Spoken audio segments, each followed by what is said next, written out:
Bismillahirrohmanirrohim deb kecha xo'jayinim bilan lag'chak qilishga qaror qildik. Bizning tilimizda lag'chak deyiladi. Bilmadim yana O'zbekistonda qayerlarga qanaqa nom bilan atalishini. Dadasini yegisi keldi, lag'chak qilmoqchi bo'ldim. Lag'chak qildim, u kishi ham menga yordam berdi. Gap ustiga er-xotin yaxshigina tortishib qoldik. Agar obunaching 50 mingta bo'lsa, 50 mingtaga chiqsa, senga shtativ, dumaloq lampa sovg'a qilaman deb aytuvdilar. Dadasi sovg'angizni saqlab qo'yavering.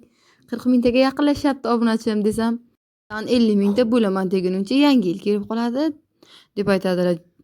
Men aytdim, "Yo'q, bo'ladi. Mana shu oy avgust oyiga 50 mingta bo'ladi obunachilarim" deb dadasi bilan suporlashdim.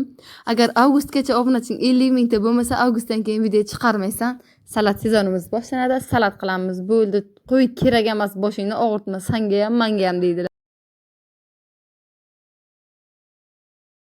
Telefonga chiqib turishim uchun sizlardan podeshka kutaman.